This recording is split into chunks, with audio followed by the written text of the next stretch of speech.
नमो भगवते वासुदेवाय।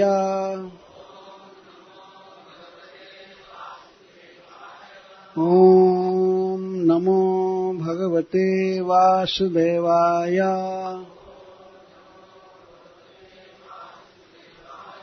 ॐ नमो भगवते वासुदेवाय।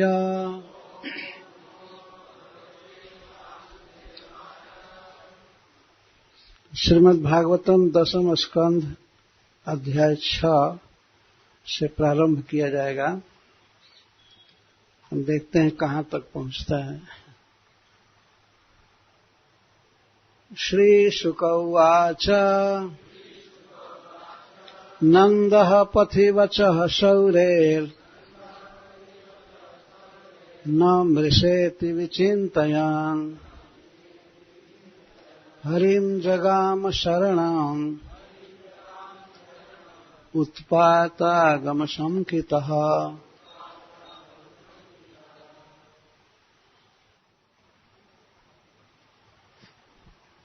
श्री शुक उवाच।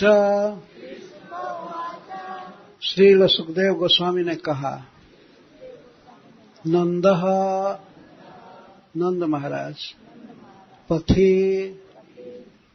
मथुरा से गोकुल के पथ में,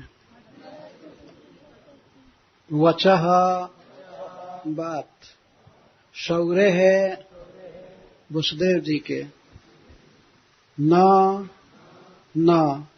मृषा मिथ्या इति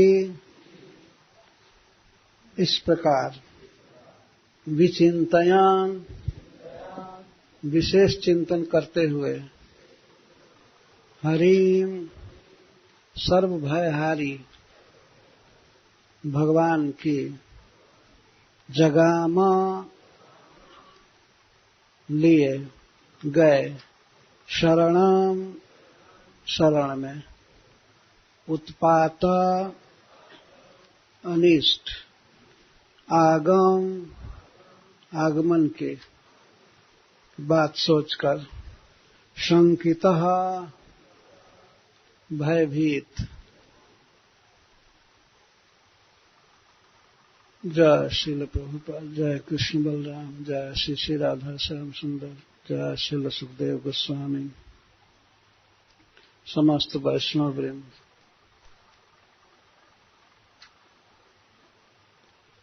तो श्रील सुखदेव गोस्वामी कहते हैं, यह श्री शुक उवाच शब्द आते ही हमें गंगा जी के तट पर महाराज परीक्षित की उस विशाल सभा में सम्मिलित होना चाहिए मन ही मन। श्रील सुखदेव गोस्वामी भगवान श्री कृष्ण की कथाओं को कह रहे हैं, महाराज परीक्षित के आग्रह पूर्वक पूछे गए प्रश्नों का उत्तर दे रहे हैं। भगवान के जन्म की कथा मैं बारंबार कहा हूं, अब बाल लीला कहने की इच्छा है, तो यहां से प्रारंभ कर रहे हैं। श्री कृष्ण के जन्मोत्सव में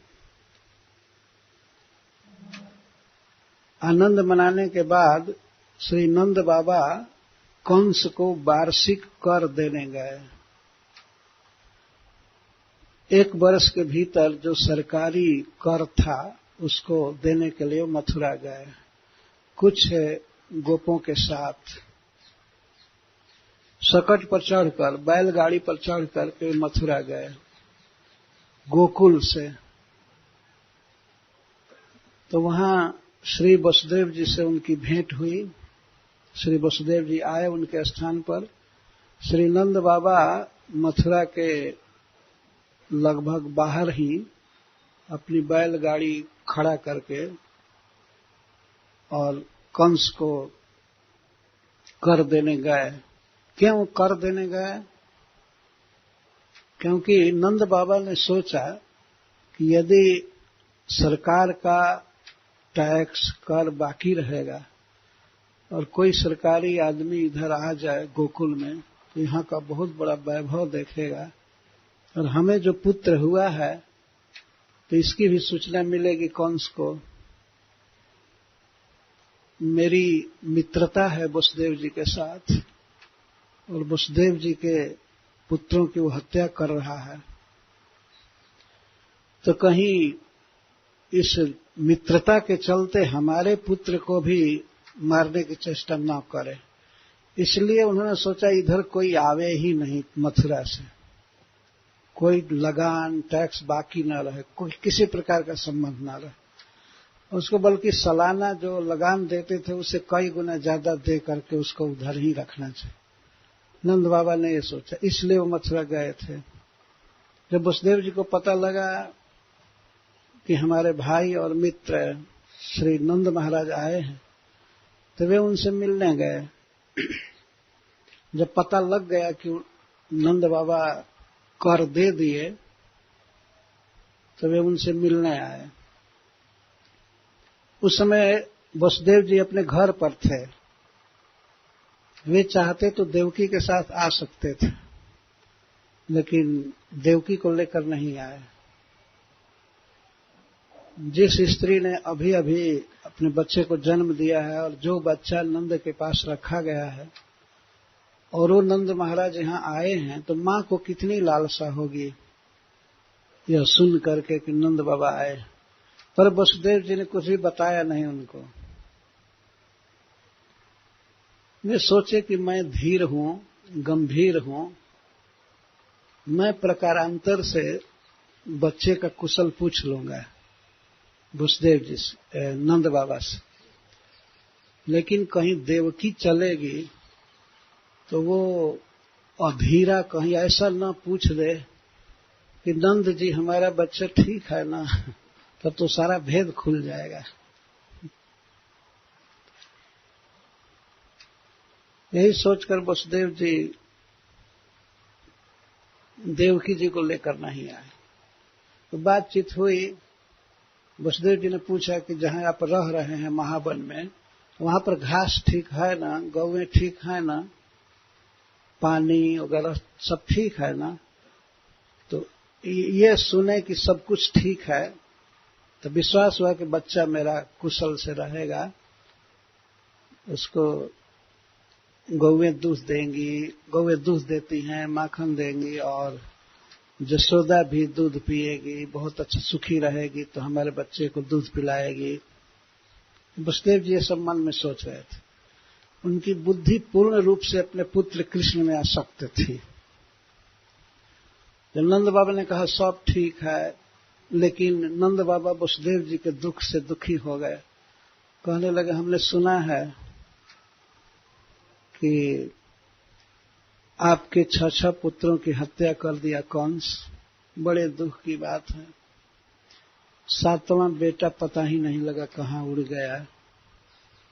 श्री बलराम जी का जन्म इस तरह से रहस्यपूर्ण है। देवकी के गर्भ में थे तो रोहिणी के गर्भ में किए गए थे, तो किसी को पता ही नहीं चला कि 7वां गर्भ क्या हुआ।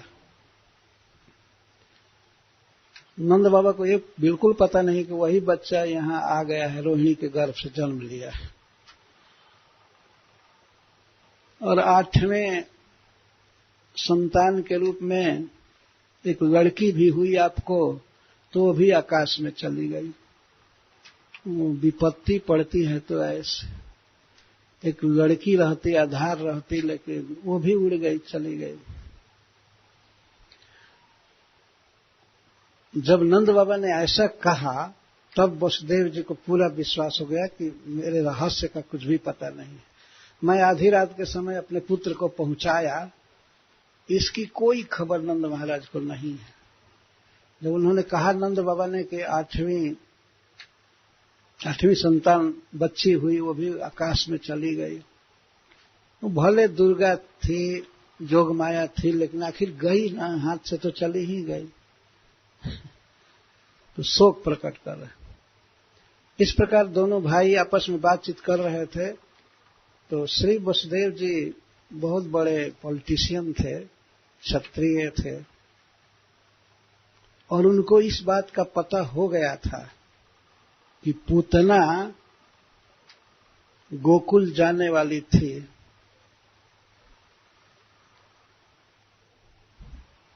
नंद बाबा मथुरा में रुके थे तो रात में रुके थे। वे आकांक्षा में थे कि वसुदेव जी आएंगे, भेंट हो जाए तो अच्छा है, तो रुक गए थे। और उसी रात पूतना गोकुल गई। किसी तरह से कुछ सूत्रों से पता लगा लिया वसुदेव जी ने इस बात का, कंस क्या कर रहा है, क्या योजना है, क्या कैसे। बोले जिसके 6 पुत्र मारे गए हैं वह व्यक्ति क्यों नहीं चौकन्ना रहेगा। तो पता लगा लिए। तो वसुदेव जी कहे नंद बाबा से, करो वही वार्षिको दत्त। आपने वार्षिक कर दे दिया राजा कंस को, राज्ञे दृष्टा वयम चवह, और हम लोगों से भेंट भी हो गई। न स्थेयम बहुतिथम, अब बहुत दिन यहां मत रहिए। संति उत्पाताश्च गोकुले, गोकुल में उत्पात हो रहे हैं। आप गोकुल के राजा हैं और आपके बिना अनाथ है गोकुल। आपको जितना जल्दी जाना चाहिए गोकुल में, क्योंकि संति उत्पाताश्च गोकुले, गोकुल में उत्पात हो रहे हैं। वर्तमान क्रिया में बोल रहे हैं वसुदेव जी। और उस समय पूतना पहुंच गई थी गोकुल। उसी को श्री वसुदेव जी ने कहा कि गोकुल में उत्पात हो रहे हैं, आप रहेंगे तो अपनी बुद्धि से रक्षा करेंगे सबकी, गौओं की, गोपों की, और मुख्य अर्थ था कि मेरा बच्चा सुरक्षित रहेगा। आप छोड़ करके कैसे आ गए, ये मन में भाव था कि जल्दी से जल्दी भेज रहे हैं। यहां न स्थेयम बहुत तिथम, बहुत दिनम, बहुत दिन मत रुकिए यहां। संति उत्पाताश्च गोकुले, गोकुल में उत्पात हो रहे हैं। यह बात सुन करके नंद बाबा तुरंत सकट में बैलों को जोते। कई सकट थे, 3-4 सकट लेकर गए थे। यद्यपि गोकुल की रक्षा उन्होंने गोपों पर सौंप दिया था। बड़े बलवान और बुद्धिमान गोप थे। बुद्धिमानों में सर्वश्रेष्ठ गोप थे उपनंद महाराज। तो इनको सौंपे थे, इनकी अध्यक्षता में गोकुल की रक्षा करना सब ठीक से। फिर भी वसुदेव जी की बात को सुन करके बहुत डर गए। तो जब नंद महाराज रास्ते में जा रहे थे मथुरा से गोकुल, तो पथ में वे भगवान की शरण लिए। वैसे परम वैष्णव होने से नंद बाबा तो सदा ही भगवान की शरण में हैं, लेकिन इस उत्पात आगम की आशंका से, भय से विशेष रूप से भगवान की शरण लिए। जैसे वैष्णव लोग लेते हैं, कोई अनिष्ट आशंका के समय नमस्ते नरसिंहाय, तो भगवान की शरण में तो हैं ही, लेकिन उस समय कुछ विशेष शरण लेते हैं। तो श्री नंद बाबा के मुख से रास्ते में निकला, रक्षा रक्षा, रक्षा कीजिए हे नाथ, हे सर्व भयहारी हरि। यहाँ हरि शब्द का अर्थ है जो सब भय हर लेते हैं, वे हैं हरि। तो नंद बाबा वाणी से बोले भी कि हे सर्व भयहारी, हे विष्णु, हमारे ब्रज की रक्षा कीजिए, विशेष करके हमारे पुत्र की रक्षा कीजिए, कोई कुछ अनिष्ट न हो। नंद बाबा का मन पूर्ण रूप से श्री कृष्ण में आसक्त था। तो उत्पात की बात सुन करके वे अपने पुत्र की रक्षा के लिए भगवान की शरण लिए, अथवा मन से शरण में गए। मनसा शरणम जगाम, मन से शरण लिए, अथवा वाणी से भी कहे। ये स्वभाव है वैष्णवों का। किसी भी अनिष्ट का समय आता है, कोई विपत्ति, तो वे लोग दूसरे से प्रार्थना नहीं करते, अपने प्रभु से ही सब प्रार्थना करते हैं। तो वसुदेव जी की बात को नंद बाबा सोच रहे कि वो मृषा नहीं हो सकती है। नंदः पथि बचः सौरे सौरी की बात, वसुदेव जी की बात न मृषा इति मिथ्या नहीं हो सकती है। जब वसुदेव जी कह रहे हैं तो कुछ हो रहा है गोकुल में। धक धक कलेजा करने लगा नंद बाबा का। अपने नवजात पुत्र की याद करके बहुत बेचैन हो गए और इसलिए हरिम जगाम शरणम, हरि की शरण में गए। अथवा इसका एक अर्थ है कि हरि मतलब सर्व मनोहर स्वपुत्रम विचिंतयन, परम सुंदर अपने पुत्र का विशेष चिंतन करते हुए शरणम जगामा, निजगृहम जगामा, अपने घर गए। शरण का अर्थ घर भी होता है। नंद बाबा पूरे रास्ते में अपने पुत्र का चिंतन कर रहे थे, भगवान की शरण लिए थे और जा रहे थे। हरिम जगाम शरणम उत्पातागम शंकित। वसुदेव जी की बात पर विश्वास था कि ये जो कह रहे हैं बिल्कुल सत्य है, हो रहा होगा। और दूसरी बात थी कि उस समय नंद बाबा के बाएं अंग कुछ फड़कने लगे। ये भी प्रेम राज्य की लीलाएं हैं। वास्तव में भगवान की इच्छा से ही पूतना आ रही है गोकुल में, नहीं तो गोकुल में उसका प्रवेश संभव नहीं है। क्या उत्पात हो रहा है, दूसरे श्लोक में सुखदेव जी कहते हैं, कंसे न प्रहिता घोरा पूतना बाल घातिनी शिशुन चचार निघ्नन्ति पुरा ग्राम ब्रजादिषु। कंसेन प्रहिता, कंस के द्वारा नियुक्ता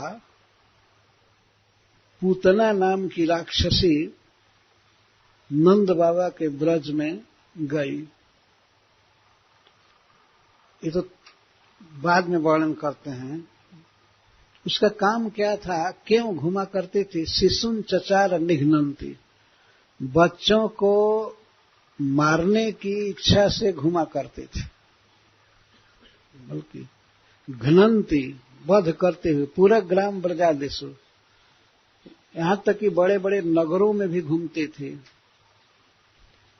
भ्रमण करते थे, और गांवों में और ब्रज में और आकर आदि रत्नों के जो खान होते हैं, खनिज द्रव्य जहां मिलते हैं, तो वहां भी उसको आकर कहते हैं। और ब्रज जहां गौएं रहती हैं, और छोटे छोटे गांव और नगर। जब नगर में भी प्रवेश करने में वो समर्थ थी, जहां बड़े बड़े भवन होते हैं, फाटक होते हैं और सिक्योरिटी भी रहते हैं, वहां भी वो घुस जाती थी। तो फिर अहीरों की बस्तियों में जहां कोई खास सिक्योरिटी नहीं है, चारों तरफ खुला है, तो वहां चली जाए तो कौन आश्चर्य की बात। तो ऐसे श्रीपाद सनातन गोस्वामी जी लिखते हैं कि निघ्नन्ति का यहां अर्थ है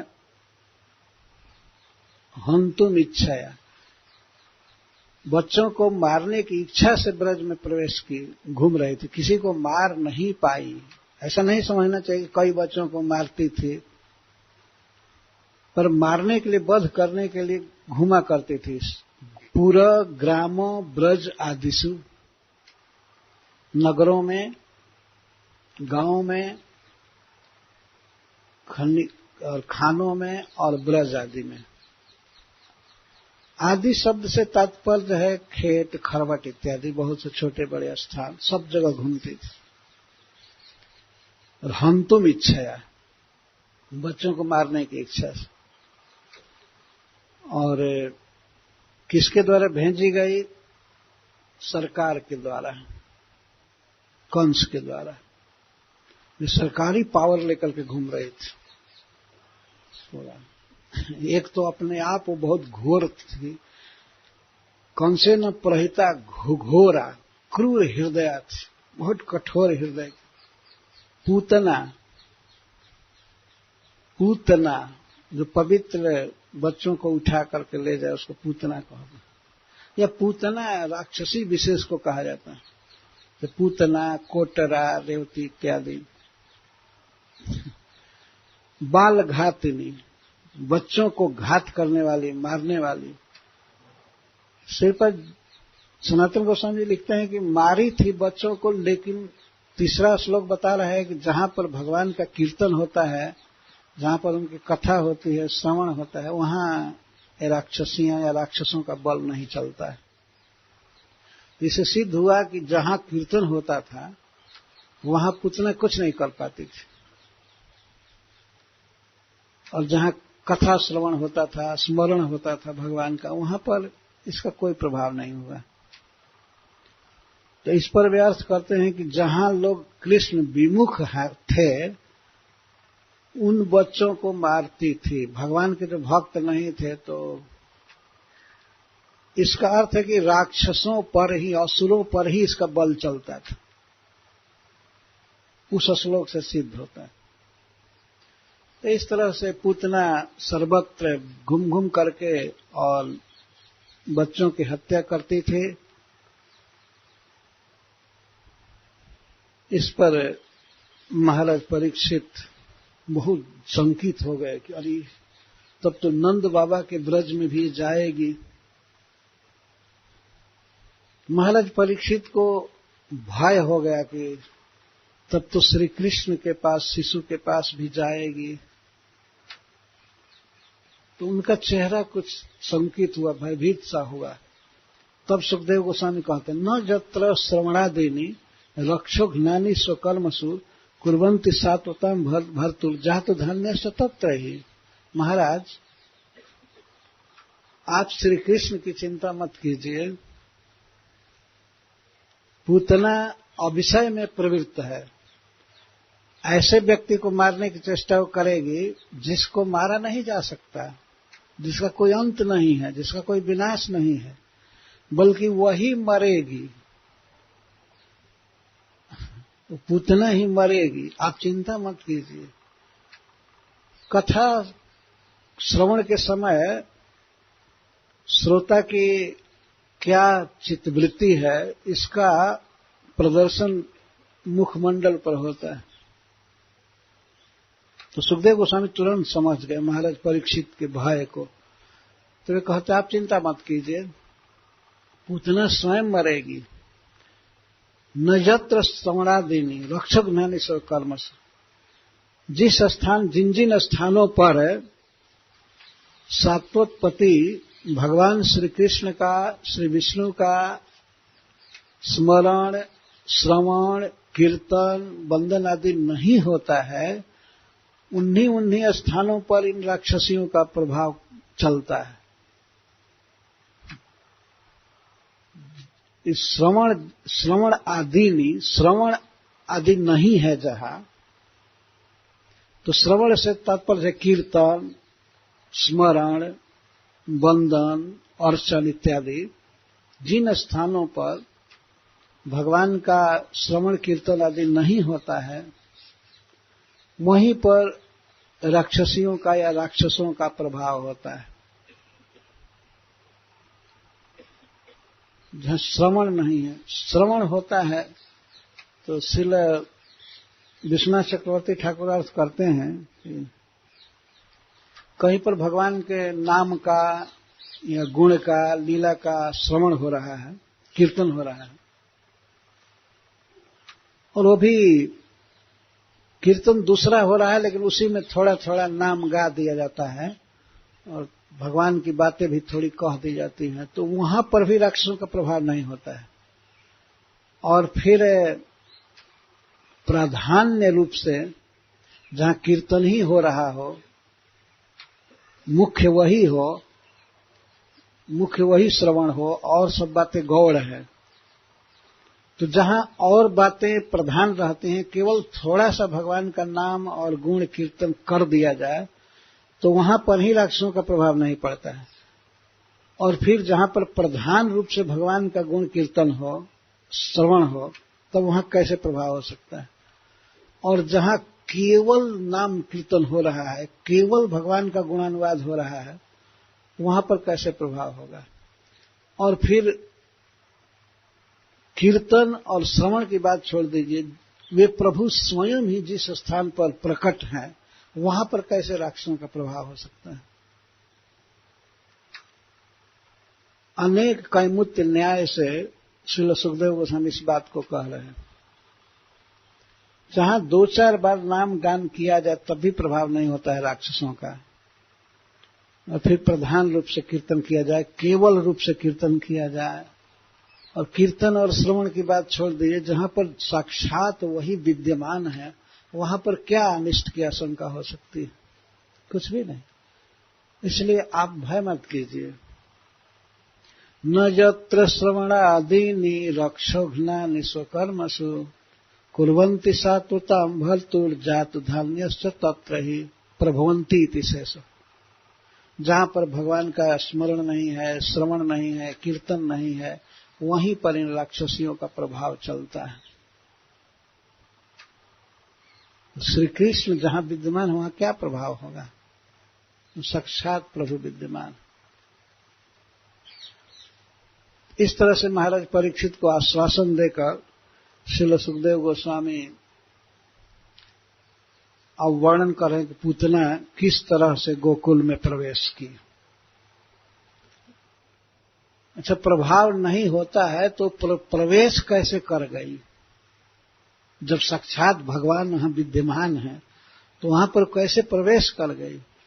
तो ये भगवान की ही इच्छा से प्रवेश की, और श्री कृष्ण चाहते थे कि इसका वध होना चाहिए और इसका उद्धार होना चाहिए। तो श्री कृष्ण की इच्छा से प्रवेश की। किस तरह से प्रवेश कर रही है? कैसे मथुरा से गई? टेम्पू से गई कि बस से आई? किस तरह से आई? सा खेचरी, सुखदेव गोस्वामी कहते हैं खेचरी, खे आकाशे चरती इति खेचरी।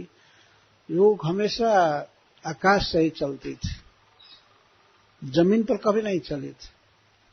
उसमें ऐसी शक्ति थी कि वो आकाश में उड़ करके चलती थी, इसलिए उसको खेचरी कहते हैं। सा खेचरी, वह पूतना आकाश मार्ग में जो चलती थी, एकदा उत्पत्य, एक समय उड़ी मथुरा से, वहीं एयरपोर्ट होगा जहां भी, वहां से उड़ी, कंस के राजभवन से ही चली और अपने रूप में ही उड़ी। और जब गोकुल के पास पहुंची, जमुना पार की होगी, तो उड़ करके गई, और जब गोकुल के पास आई तब वहां पर खूब सुंदर गोपी का रूप बनाया, खूब सुंदर। उसका वर्णन सुखदेव गोस्वामी कई श्लोकों में कर रहे हैं। जोषित्वा मायात्मानम प्राविशत कामचारिणी। कामचारिणी, काम का अर्थ है इच्छा। अपनी इच्छा के अनुसार वो कहीं भी जा सकती थी। कामचारिणी, कामेन स्व इच्छया चारिणी, कामचारिणी। इच्छा के अनुसार जा सकती थी कहीं। आकाश में भी वो कितना फीट ऊंचा उड़ना है वो उड़ सकती थी। तो उड़ करके चली गई, अपने उसी भयानक रूप से उड़ करके गई थी। उत्पत्ति एकदा, कब? एक समय। सुखदेव जी कहते एक समय। एक समय मतलब जब श्री कृष्ण 6 दिन के थे, ऐसी लोक श्रुति है, लोक में बात विख्यात है। श्रीपाद सनातन गोस्वामी जी कहते हैं कि लोक में बात प्रसिद्ध है। जब श्री कृष्ण 6 दिन के थे उस दिन की एक घटना है, और वो भी रात्रि के समय। रात्रि के समय में चली थी। रात्रि के समय इसलिए चली कि कोई देखे ना कि एक बहुत भारी राक्षसी उड़कर जा रही है, और इधर के विमान जैसा कोई हा हा हा आवाज नहीं करती थी, बिल्कुल साइलेंट गई। और पहुंची जब गोकुल के पास तो सोचा यहां यदि मैं अपने भयानक रूप से प्रवेश करती हूं घर में किसी के, तो पहले ही विरोध हो जाएगा। घर में किसी के प्रवेश करने से पहले ही गोकुल में हल्ला हो जाएगा। तो लोग विरोध करेंगे, अपने बच्चों को नहीं देंगे। इसीलिए वहां के लोग जितने सुंदर थे, जैसे श्री गोपी जन, माता जसोदा वगैरह, परम सुंदर, स्पिरिचुअल जगत की ये सब स्त्रियां हैं। तो पूतना अपने को जो सित्वा माया आत्मानम, अपनी शक्ति से आत्मानम योषित्वा, अपने को परम सुंदरी स्त्री बनाई, आकार से भी और वेश से भी। ऐसा नहीं था केवल कपड़ा कुछ पहन लिया, मेकअप मात्र कर लिया और सुंदर हो गई। भेष तो बनाया ही, लेकिन आकार भी एकदम सुंदरी स्त्री का हो गया, अद्भुत सुंदरी स्त्री, जिससे कि वो सबको मोहित करने में समर्थ हो जाए और कोई उसको रोके टोके ना। इतनी सुंदरी थी, इतनी सुंदरी कि उसके सुंदरता से ही कुछ लोग अवाक होकर के नहीं रोकेंगे। तो पता नहीं किस पर कृपा करने के लिए देवी आई है, किस बच्चे पर कृपा करेगी। कोई गोपी, कोई गोप, कहीं भी कोई नहीं रोके। जो रक्षक थे, रात्रि का समय था, किसी के घर में प्रवेश करने के पहले कुछ रक्षक थे, तो वे लोग भी नहीं रोके। प्राविशत, उसने प्रवेश किया। जैसे ब्रज की स्त्रियां पहनते लहंगा और ओढ़नी, तो इस तरह से उसने 2 वस्त्र पहना है। इतनी शक्ति थी अपने को सुंदर बनाने की, परम सुंदरी स्त्री हो गई। चेष्टा क्या थी इसकी? चेष्टा थी जैसे लगता था कि वात्सल्य ही मूर्तिमान घूम रहा है। किसी बच्चों पर दृष्टि डालती थी तो ऐसे जैसे आशीर्वाद देने की मुद्रा में चिरंजीवी भव, इस तरह से वचन निकलता था। अत्यधिक तेज और सुंदरता होने से कोई रोका नहीं। सब कुछ माया से संभव है। पहला उसका साड़ी होगा या जो भी सूट सलवार होगा तो उसके साइज से होगा, बहुत बड़ा होगा, लेकिन अब ये परम सुंदर स्वरूप के अनुसार सब कुछ बना ली तत्काल। देखिए शक्ति पूतना की,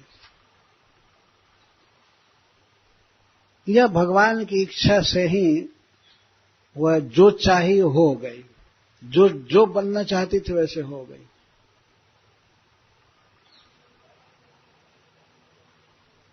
महाराज परीक्षित पूछ सकते हैं कि कैसे प्रवेश कर गई, तो उसी का उत्तर देते हैं, सा खेचरी एकदा उत्पेत्य पूतना नंद गोकुलम जोषित्वा माई आत्मानम। जोषित्वा संस्कृत में योषा शब्द स्त्री के लिए प्रयुक्त होता है। योषा का अर्थ होता है जिसमें लोग आसक्त हो जाए, सबका आकर्षण हो, उसको योषा कहते हैं। योषित आकर्षण का विषय होती।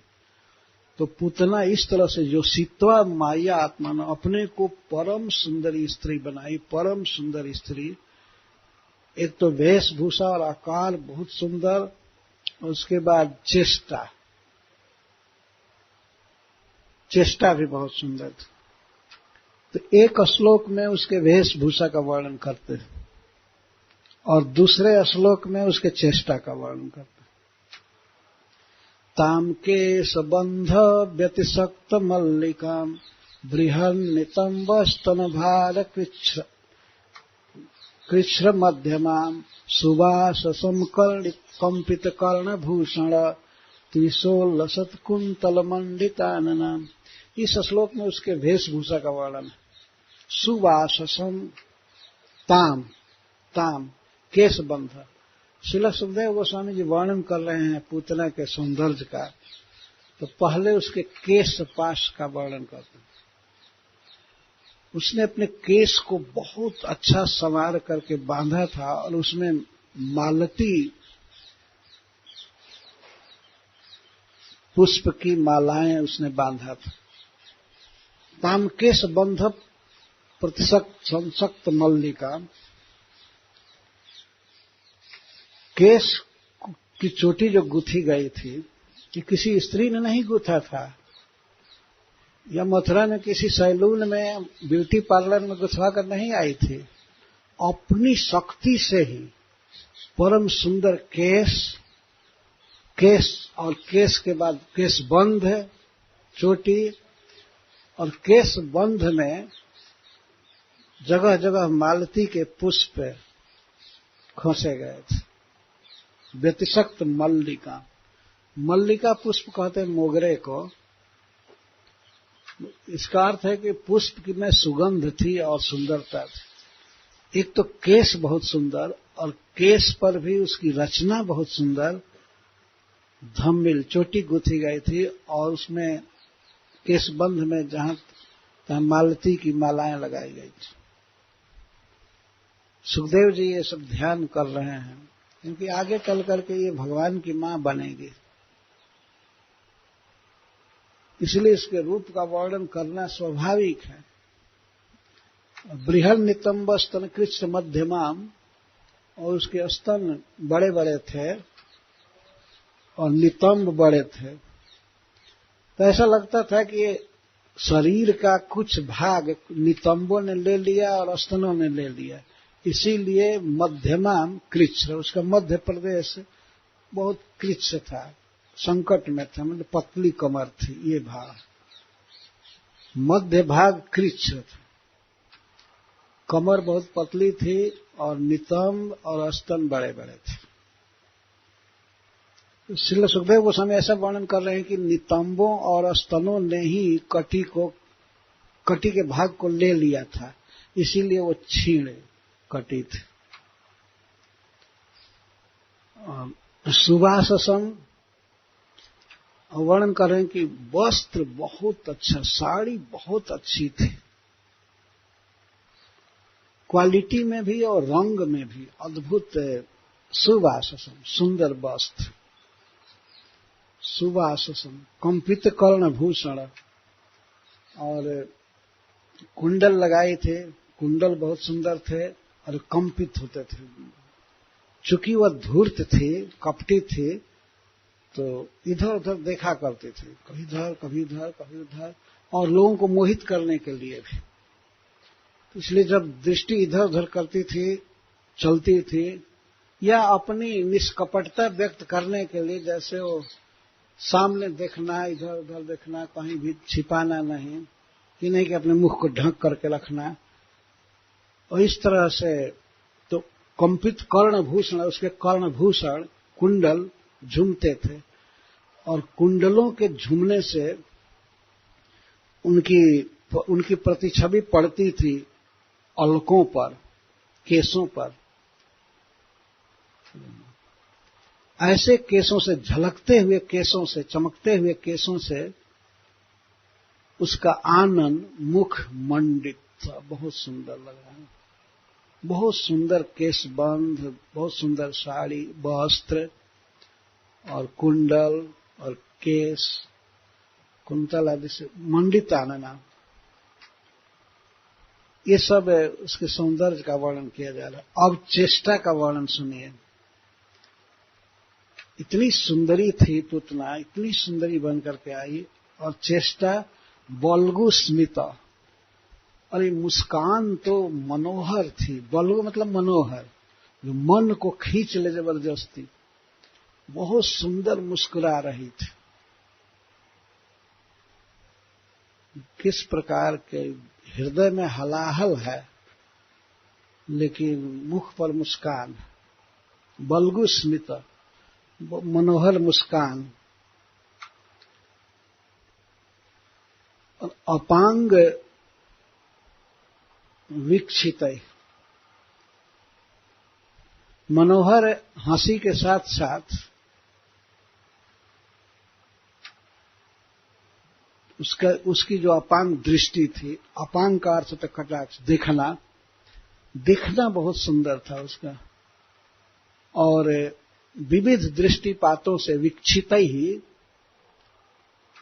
मनोहरंतिम वनिताम ब्रजौकस, समस्त ब्रजवासियों के मन को हर लेती थी, जिधर भी देखती थी। तो ऐसे किसी खास व्यक्ति से अपनी आसक्ति नहीं दिखाती थी, लेकिन ऐसे चलती थी जैसे लगता था कितना निर्दोष, कितना सरल, हंसती हुई चलती थी। ऐसा नहीं लगता था कोई चिंता में है, कोई काम करना चाहती है, कोई पर्पस है इसका, नहीं, आनंद से। तो इसको बल्गु स्मिता, उसकी चेष्टा ये थी कि बहुत सुंदर ढंग से मुस्कुरा रही थी, और विक्षित ही अनेक प्रकार के चितवनों से, दृष्टिपातों से मनोहरंतिम वनिता ब्रजौ के साम, ब्रजवासियों के चित्त को हर रही थी। ब्रजवासी से तात्पर्य है स्त्रियों का और पुरुषों का भी, सबका चित्त हर लेती थी। चित्त हर लेते, सब यही बात करती थी कि कहाँ की देवी है, अमरावती से आई है कि विभावरी से आई है, मतलब देवताओं के जो लोग हैं या दैत्यों के लोग हैं, और कहाँ से आई, अलकापुरी से आई है, अवश्य पृथ्वी की नहीं हो सकती है। ये तो ध्यान ही नहीं था कि मथुरापुरी से आई है, तो अलकापुरी से आई है, इंद्र की राजधानी से आई है। कोई पूछने का साहस भी नहीं करता था, कोई बहुत बड़ी स्त्री है तो इससे क्या बात करें, क्या पूछें। कोई ये भी नहीं पूछे कि तुम्हारा कहाँ घर है और यहाँ क्या पर्पस है आने का गोकुल में, कि तुम किसकी हो, ये सब कुछ भी पूछने का साहस नहीं हो रहा है। यह है मनहरण। इतनी मनहर से बस देख रहे थे और उसके विषय में बात भी कर रहे थे। अच्छा, और हाथ में लीला कमल ली थी, जैसे लक्ष्मी जी रखती हैं या भगवान रखते हैं हाथ में कमल, तो कमल ली थी। तो कमल लेने के कारण स्त्रियों को क्या रियलाइजेशन हुआ, वे सब आपस में बात करती हैं। आप मान लें, अमंसताम भोज करेण रूपिणी श्रियम पतिम दृष्टमिवागता, हाथ में कमल लिए थे तो स्त्रियां अपना रियलाइजेशन दे रही हैं। स्त्रियां हमेशा बेवकूफ होती हैं रास्ते, तो वो सब कहती हैं लक्ष्मी जी हैं, लक्ष्मी जी हाथ में कमल लिए हैं और अपने पति भगवान नारायण को खोजते हुए घूम रही हैं। ये देखिए रियलाइजेशन, ये लक्ष्मी जी आई है। श्रील सुखदेव गोस्वामी कहते अमंसतः, मान लिया। अमंसतः का अर्थ मान लिया। अम्भोज करेण रूपिणी, श्री लक्ष्मी जी परम सुंदरी श्री लक्ष्मी जी हैं। ऐसा कौन माना? गोप्य अमंसतः, गोपियों ने मान लिया। ये लक्ष्मी जी क्या उपद्रव करेंगी वो तो बाद में पता चलेगा ना। लेकिन और लक्ष्मी जी मान ले तो जिस समय श्री कृष्ण को एक गोद में लेगी तो उस समय जसोदा और रोहिणी भी, ये गोप्य शब्द से ये भी अंतर्भुक्त हैं। उन्होंने सोचा कि आहा, लक्ष्मी जी अगर हमारे बच्चे को दूध पिला देंगी तो हमारा बच्चा अजर अमर रहेगा, दीर्घजीवी बनेगा। तो इसलिए वो लोग रोकी टोकी नहीं। जो लक्ष्मी जी ही घर घर घूम रही हैं तो कौन रोके। वनिता इतनी सुंदर स्त्री जो बहुत बन ठन के तैयार थी। वनिता सुखदेव गोस्वामी कहते हैं, वनिता उस स्त्री को कहते हैं जो मदमस्त हो और जवानी हो, श्रृंगार की हो और प्रसन्न हो सब तरह से, उसको वनिता कहते। तो ब्रजवासी तो माने कि ये वनिता है, श्रेष्ठ स्त्री है, घूम रही है, पता नहीं किसको आशीर्वाद देगी, क्या करेगी। और गोपियों ने तो मान ही लिया कि लक्ष्मी, अथवा लक्ष्मी नहीं माने तो लक्ष्मी इव श्रियम इव, श्री जैसा ही मान लिया। साक्षात लक्ष्मी नहीं माना, लेकिन लक्ष्मी जैसा ही मान लिया। क्यों? अम्भोज करेण, सबसे भ्रम पैदा कर रहा था।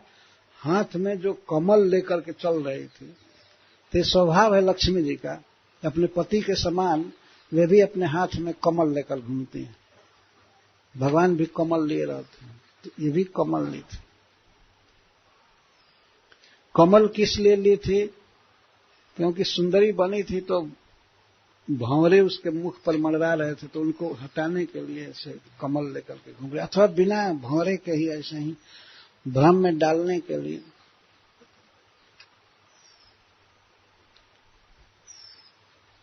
ये चेष्टा का वर्णन है। मुस्कुराना, देखना, हंसना, कितना कपट हो सकता है ये देखिए। बल्गु स्मिता पांग विसर्ग वीक्षित मनोहरंतिम वनिताम बजो, मन हर लिया। तो मन हर लिया तो अब मन में विवेक क्या रहेगा? जब मन हर ही लिया, अपने में लगा लिया, तो सब चकित होकर के यही बात कर रहे थे। कुछ स्त्रियों से कहते हैं, सखी लक्ष्मी जैसा है कि नहीं? हाँ एकदम। देखा है क्या लक्ष्मी जी को? ऐसे कुछ भी वैसे लोग बात करते हैं। कुछ स्वादिष्ट मिल जाए तो कहते हैं लोग अमृत जैसा स्वाद है। वास्तव में जब अमृत कभी खाए होते तब न मेल करके देखते कि अमृत है नहीं है। ये लक्ष्मी जैसा है, श्रियम इव अमंस।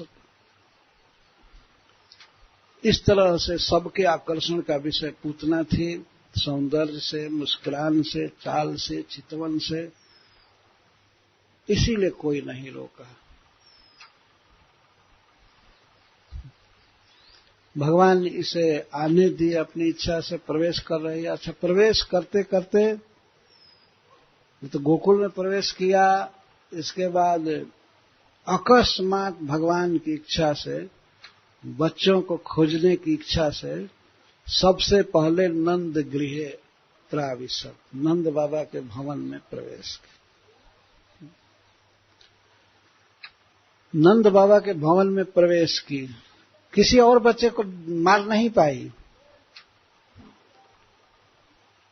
जदृच्छया नंद गृहे सदंतकम, असत अंतकम, दुष्टों का अंत करने वाले भगवान को इसने देखा। भगवान इसको नहीं देखे कि वे तो आंख बंद कर लिए। इसके आने की संभावना से, घर में प्रवेश करने से पहले ही आंख बंद कर लिए। पर पूतना ने देखा श्री कृष्ण को। श्री कृष्ण ने पूतना को नहीं देखा, आंखें बंद कर